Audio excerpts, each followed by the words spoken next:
And thankfully, I was privileged to have watched that video where that came from.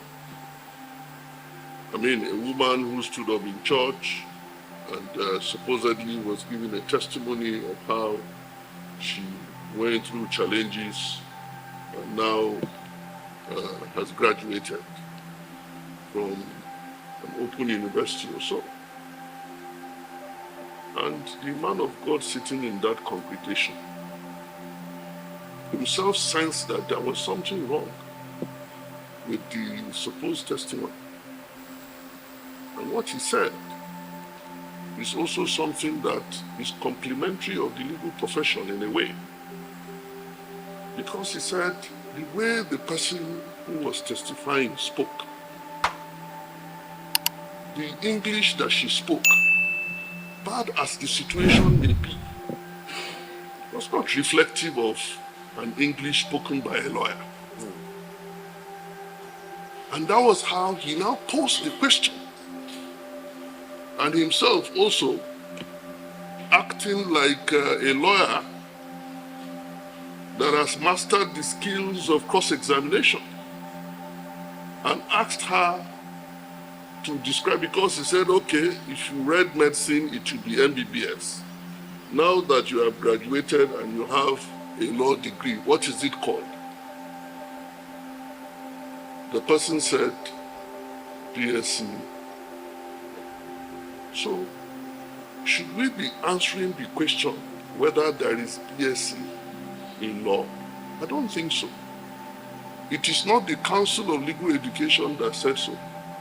It is not the body of benchers that call lawyers to the bar that says we have BSc.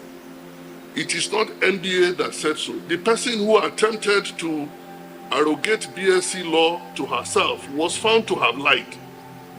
Should we really be wasting time talking about someone who has lied? And of course, everyone knows that that is not the way to describe. The degree in law is never described like that. It is not BSc. And if you want to have one so that you can appreciate what it is really, I'm sure the sales of JAM form has started. Get one JAM form, get admitted. At the end of that training, 4 or 5 years training, you know exactly what degree is awarded when you study law. But it's certainly not BSc law. And the person who said it was found to have lied. We shouldn't be wasting our time ourselves discussing. That is not the way to press forward. We press forward towards things that are true. And getting it right means that we should stop lying and press forward towards something that is going to be beneficial to us.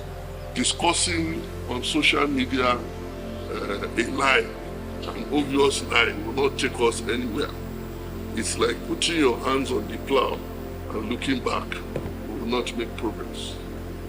That's the NBA chairman, the Nigerian Bar Association chairman, talking about the Vera Anyim incident that happened in Dunamis Church. In case you are not aware of what happened or you've not seen the video, alright, so watch this video so you get a clue as to what he's talking about. We'll be back to talk about everything he has said. Be able to meet up.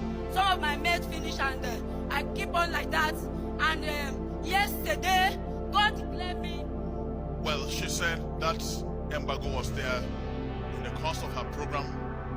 Because of her program, she was afflicted, and it looked as though she wasn't able to, or she isn't going to finish that program, but God helped her. Yesterday, she graduated, like she said, the first person to bag a degree in her family. Degree in what? In What law? What's it called? What's it called? The degree of medicine is MBBS.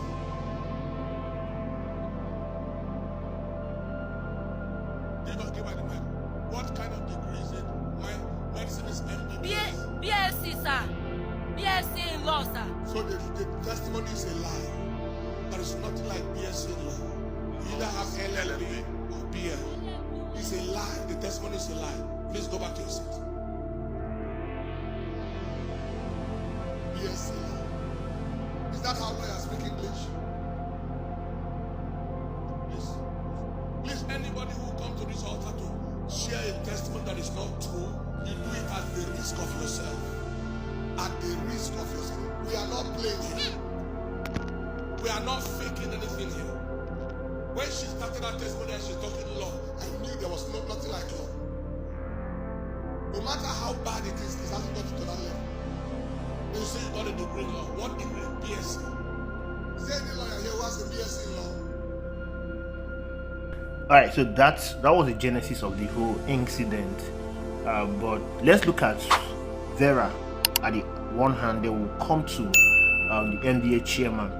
First of all, I believe as a graduate, you must be matured in your mind, action, and in your thoughts. What Vera displayed on the altar that day was not a characteristic of a graduate. This shows the decay in our educational system.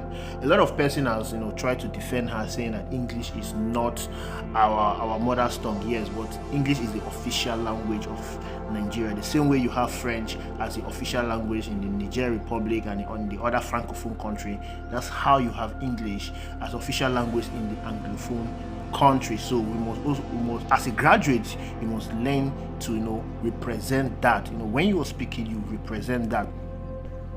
Now let's look at the MBA chairman.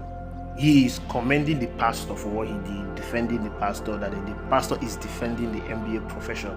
According to him, the MBA profession is being held in high esteem.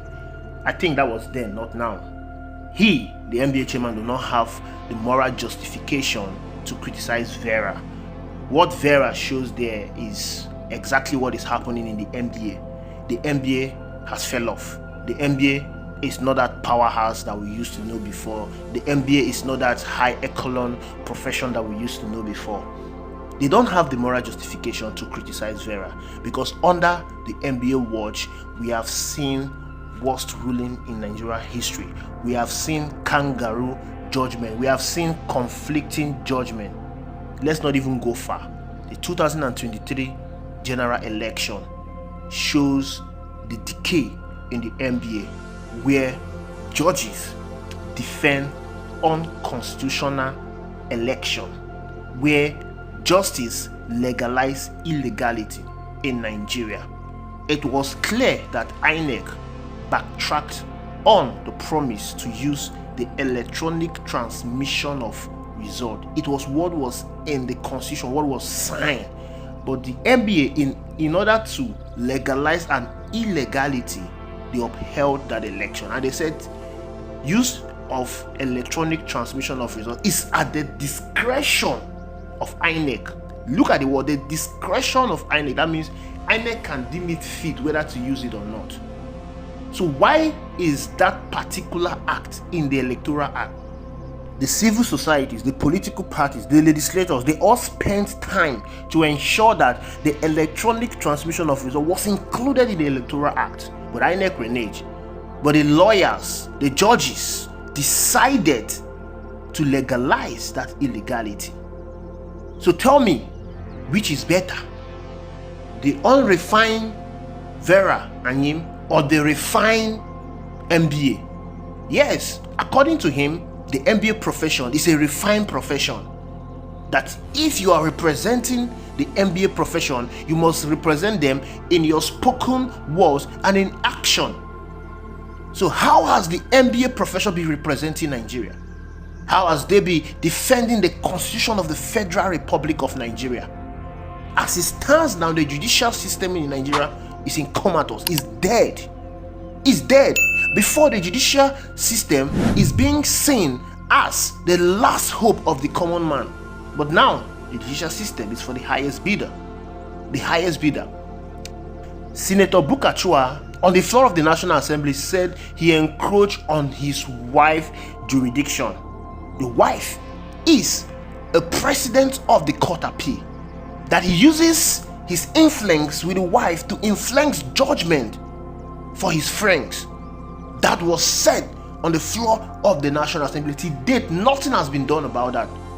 That means judgment were being compromised. That is a slap on the face of the judiciary. It is a slap on the face of the MBA. What has the MBA done about it? Absolutely nothing. The MBA has become a tool, a pawn in the hands of politicians, and they use it to get favorable judgment.